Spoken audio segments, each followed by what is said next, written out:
किसी गांव में एक लकड़हारा रहता था। जंगल भी गांव के करीब ही था।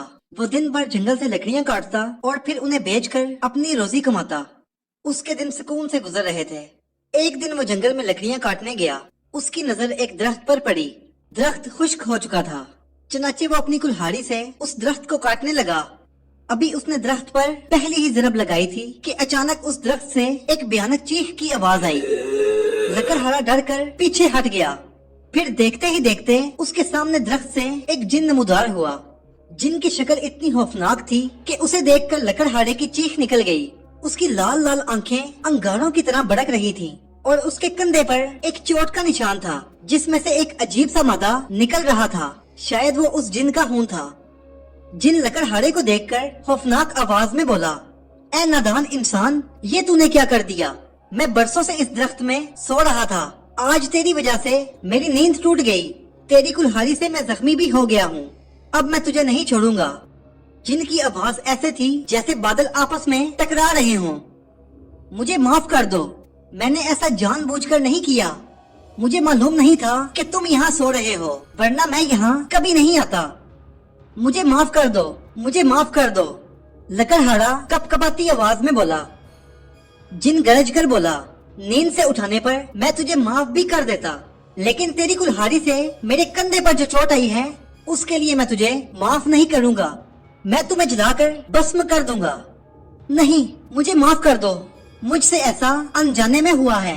खुदा के वास्ते मुझे माफ कर दो। लकड़हारा जिन की मिन्नत समाजत करने लगा। जिन ने कहा, ठीक है, मैं तुझे एक शर्त पर माफ कर सकता हूँ। लकड़हारा फौरन बोला, कौन सी शर्त? शर्त ये है कि अगले 3 दिन तक तुझे झूठ बोलना पड़ेगा, हर बात पे झूठ। अगर गलती से भी कोई सच बात तुम्हारे मुंह से निकल गई तो मैं फौरन तुम्हें जलाकर भस्म कर दूंगा। लकड़हारा ये सुनकर दिल ही दिल में बहुत खुश हुआ कि इतनी आसान शर्त, ये तो मैं आसानी से पूरी कर लूंगा। ये जिन तो बिल्कुल निकम्मा है।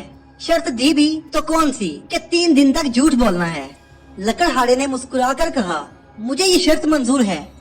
जिन ने एक जोरदार कहकहा लगाया और फिर गायब हो गया। लकड़हारा अपनी जमा की हुई लकड़ियां उठाकर गांव वापस आ गया। उसकी दुकान की दीवार घर से मिली हुई थी। वो अपनी दुकान में बैठा यही सोच रहा था कि इन 3 दिनों में न जाने उसे कितने झूठ बोलने पड़ेंगे। अचानक उसने दूर से देखा कि हाफिज साहब उसकी दुकान की तरफ चले आ रहे थे। हाफिज साहब बेहद शरीफ और नफीस इंसान थे। वो करीब आए तो लकड़हारा उठकर उनसे गर्म जोशी से मिला। मुझे हाकिम से कुछ काम था, क्या वो घर पर है? हाफिज साहब ने पूछा। हाकिम लकड़हारे का छोटा भाई था। अभी लकड़हारा हाँ कहने ही वाला था क्योंकि हाकिम घर पे ही था, लेकिन फिर उसे याद आया कि उसने जिन से वादा किया हुआ था कि वो झूठ बोलेगा। चनाचे वो बोला, नहीं हाफिज साहब, वो घर पर नहीं है। हाफिज साहब ने कहा, अच्छा, वो थोड़ी देर पहले मुझे मिला था और कह रहा था कि मैं घर पर जा रहा हूँ, पता नहीं कहाँ चला गया। अच्छा खैर, जब वो आए तो उसे बता देना कि मैं आया था। ठीक है, मैं उसे बता दूंगा। वो किसी काम से दरिया के किनारे गया था। लकड़हारे ने बहाना बना दिया। अच्छा, फिर मैं चलता हूँ, हाफिज साहब ने कहा। और अभी वो जाने ही वाले थे कि अचानक हाकिम खिड़की से नजर आया। हाफिज साहब की नजर उस पर पड़ी तो वो चौंक गए। फिर अजीब सी नजरों से लकड़हारे को देखने लगे। लकड़हारा घबरा गया। लकड़हारे की जुबान पर अल्फाज नहीं आ रहे थे। आप तो कह रहे थे कि हाकिम दरिया पर गया है और घर में नहीं है, जबकि वो तो घर में ही है। आपने मुझसे झूठ क्यों कहा? हाफिज साहब ने नाराज होते हुए कहा, मुझे तो हाकिम ने ही कहा था कि हाफिज साहब से कहना कि वो घर पर नहीं है। लकड़हारे को कुछ और न सूझा तो उसने यही कह दिया। क्या कहा? हाकिम ने ऐसा कहा था? मुझे तुम दोनों से ऐसी उम्मीद नहीं थी। मैं इतनी दूर से पैदल आया हूँ, कम से कम मेरे बुढ़ापे का तो ख्याल कर लिया होता। हाफिज साहब नाराज हो गए।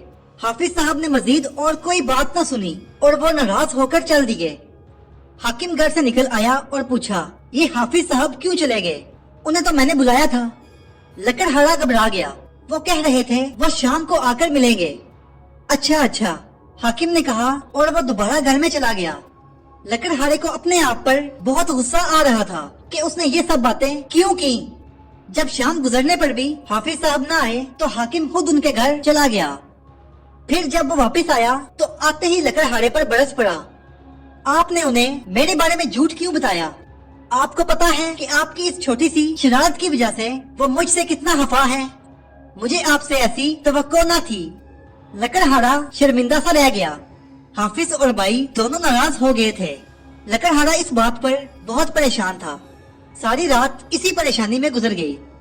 اگلے دن جب لکڑہارا لکڑیاں بیچ کر گھر واپس آ رہا تھا تو اس نے کمائے ہوئے روپوں کی تھیلی جیب میں رکھ لی، لیکن ابھی وہ تھوڑا ہی آگے چلا تھا کہ اسے محسوس ہوا تھیلی جیب میں نہیں ہے۔ اس نے فوراً جیب میں دیکھنا چاہا، لیکن یہ دیکھ کر اس کے اوزان خطا ہو گئے کہ جیب اندر سے پھٹی ہوئی تھی۔ اس کے منہ سے بے اختیار نکلا، تھیلی کہیں گر تو نہیں گئی؟ وہ اسے ڈھونڈتے ڈھونڈتے واپس ہوا۔ اس نے دیکھا کہ ایک شخص ہاتھ میں تھیلی اٹھائے آواز دے رہا تھا، یہ تھیلی کس کی ہے؟ یہ تھیلی کس کی ہے؟ مجھے یہ راستے میں پڑی ہوئی ملی ہے، یہ جس کی ہے وہ اسے واپس لے سکتا ہے۔ لکڑہارا یہ دیکھ کر خوش ہوا اور آگے بڑھ کر کہا، لیکن پھر اسے فوراً ہی خیال آیا کہ وہ سچ نہیں بول سکتا۔ لکڑہارے کو آگے بڑھتا دیکھ کر وہ شخص اس کے پاس آیا اور پوچھا، کیا یہ تھیلی آپ کی ہے؟ لکڑہارے نے نہ چاہتے ہوئے بھی کہا، نہیں، تھیلی میری نہیں ہے، میں تو پہلی بار اسے دیکھ رہا ہوں۔ وہ شخص پھر آواز لگانے لگا۔ ایک اور شخص نے وہ تھیلی اپنی بتا کر اس سے لے لی اور چلتا بنا۔ لکڑہارے کو دل ہی دل میں اس شخص پر غصہ آ رہا تھا جو جھوٹ بول کر اس کی تھیلی لے کر چلا گیا، اور غصہ اپنے جھوٹ بولنے پر بھی آ رہا تھا جس کی وجہ سے اسے اچھا خاصا نقصان اٹھانا پڑا تھا۔ وہ دل ہی دل میں کھل گیا۔ پھر اسے یاد آیا کہ اس نے تو آج قاضی کی عدالت میں جانا تھا، کیونکہ اس کا ایک رشتہ دار چوری کے جرم میں گرفتار ہوا تھا اور وہ بالکل بے قصور تھا۔ اسے اپنے رشتہ دار کے حق میں گواہی دینے کے لیے جانا تھا۔ پھر وہ جلدی جلدی عدالت میں پہنچا۔ سب پہلے سے ہی موجود تھے، بس اسی کا انتظار ہو رہا تھا۔ پھر اسے گواہی دینے کے لیے بلایا گیا۔ ابھی وہ سچ بولنے ہی والا تھا کہ اسے خیال آیا کہ وہ سچ تو بول ہی نہیں سکتا، ورنہ وہ جن اسے بسم کر دے گا۔ اس خیال کے آتے ہی اس کے رونگٹے کھڑے ہو گئے۔ قاضی صاحب اس کے بولنے کا انتظار کر رہے تھے، لیکن جب وہ کافی دیر کچھ بھی نہ بولا تو قاضی صاحب گرج کر بولے، تم جواب کیوں نہیں دے رہے ہو؟ لکڑہارا سہم گیا اور گھبرا کر بولا، حضور، مجھے یہاں جھوٹی گواہی دینے کے لیے بلایا گیا ہے۔ اصل میں چوری میرے عزیز نے ہی کی ہے، وہی قصوروار اور مجرم ہے۔ اس نے ہی ڈاکہ ڈالا تھا اور اس کے وارثوں نے مجھے پیسے دے کر جھوٹی گواہی دینے پر آمادہ کیا ہے۔ یہ سننے کی دیر تھی کہ اس کے رشتہ دار اس پر آگ بگولا ہو گئے۔ خود ملزم کا رنگ بھی سفید پڑ گیا۔ وہ لکڑہارے کی جھوٹی گواہی پر حیرت زدہ ہونے کے ساتھ ساتھ سخت غصے میں بھی تھا۔ آخر قاضی صاحب نے اسے سزا دینے کا حکم دے دیا۔ سپاہی لڑکے کو لے گئے۔ لکڑہارا خود بھی گھبرایا ہوا تھا۔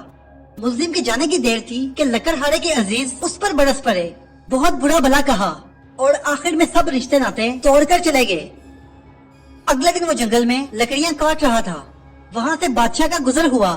بادشاہ اپنے سپاہیوں کے ساتھ تھا۔ بادشاہ جنگل میں شکار کھیلنے آیا ہوا تھا۔ لکڑہارے کو دیکھ کر بادشاہ نے ایک سپاہی کو اشارہ کیا۔ پھر وہ لکڑہارے کے پاس آیا اور بولا، اے لکڑہارے، ہمارا پانی والا برتن کہیں کھو گیا ہے۔ بادشاہ بہت پیاسے ہیں، اگر تمہارے پاس پانی ہے تو بادشاہ کے لیے پیش کرو، وہ ضرور تمہیں انعام دیں گے۔ انعام کا سن کے لکڑہارا بہت خوش ہوا، کیونکہ اس کے پاس پانی موجود تھا، لیکن پھر اسے جن کا خیال آیا تو ساری خوشی غائب ہو گئی، اور پھر وہ بولا، نہیں، میرے پاس پانی نہیں ہے، میں جنگل میں پانی ساتھ نہیں لاتا۔ اتنے میں بادشاہ اور اس کے سپاہی لکڑہارے کے قریب آ چکے تھے۔ لیکن تمہارے اس برتن میں کیا ہے؟ سپاہی نے اس کے پانی والے برتن کی طرف اشارہ کیا تو اس کے رنگ اڑ گئے۔ سپاہی نے فوراً لپک کے وہ برتن اٹھایا اور بادشاہ کو پیش کیا۔ بادشاہ نے پانی پیا اور کہا، اے لکڑہارے، تم نے ہم سے جھوٹ بولا، جانتے ہو اس کی سزا کیا ہے؟ لیکن تمہاری وجہ سے ہماری پیاس بجھی، اس لیے ہم تمہیں معاف کرتے ہیں، لیکن تمہیں اب ہماری تعریف میں کوئی اچھی بات سنانی ہوگی، یہ ہمارا حکم ہے۔ لکڑہارے نے سن رکھا تھا کہ بادشاہ کو اپنی تعریف سننے کا بہت شوق ہے۔ مزاجن بادشاہ صاف دل اور نیک دل تھا، لیکن لکڑہارا اس وقت کوئی بات سچ نہیں بول سکتا تھا۔ وہ کپ کپاتی آواز میں بولا، حضور والا، آج آپ کے بارے میں کچھ اچھا کہوں گا تو میری جان چلی جائے گی، اور یہ بات کسی کو بھی نہیں بتا سکتا۔ آپ میں کیا خوبی ہے کہ میں آپ کو اچھا کہوں؟ آپ کی شکل اتنی بھیانک ہے کہ چڑیلوں کے بچے بھی آپ کو دیکھ کر ڈر جائیں۔ آپ بالکل نکمے اور بیوقوف ہیں، آپ میں تو شعور نام کی کوئی چیز ہی نہیں۔ یہ سننا تھا کہ بادشاہ غصے میں آگ بگولا ہو گیا۔ बादशाह के हुक्म पर सिपाहियों ने लकड़हारे को इतना मारा कि उसकी तबीयत साफ हो गई। उसे ऐसा लगा जैसे उसकी हड्डियां जोरों से अलग हो गई हों। बादशाह सिपाहियों समेत वहाँ से चला गया। लकड़हारा गुस्से से अपना सर पीट कर रह गया। उसे इस झूठ की वजह से बहुत नुकसान उठाना पड़ा और अब उसको इतनी मार भी पड़ गई थी। अभी 3 दिन गुजरने में कुछ ही वक्त बाकी था कि अचानक उसके सामने वही जिन नमूदार हुआ। जिन पहले तो उसकी हालत देखकर चौंका। उसने लकड़हारे से कहा, ए लकड़हारे, बता क्या तूने पूरे 3 दिनों तक झूठ बोला, और अगर नहीं बोला तो मरने के लिए तैयार हो जा। लकड़हारा उठ खड़ा हुआ और फौरन बोला, हाँ, मैंने पूरे 3 दिन तक झूठ बोला है और इसकी वजह से मुझे बहुत से नुकसान भी उठाने पड़े हैं। मैंने बहुत मुश्किलें भी झेली हैं। लेकिन फिर उसे फौरन अपनी गलती का एहसास भी हो गया, क्योंकि अभी 3 दिन मुकम्मल होने में कुछ वक्त भी बाकी था और उसने गलती से सच बोल दिया। इस पर जिन ने एक जोरदार कहा लगाया और बोला, ए नादान इंसान, तूने 3 दिनों तक मुश्किलें झेली, नुकसान भी उठाए, लेकिन आखिर में आकर तुम अपनी कम अकली के बायस सच बोल ही बैठे। अगर तू जरा अकल से काम लेता, ना तो नुकसान उठाता और ना ही अब मेरे हाथों मारा जाता।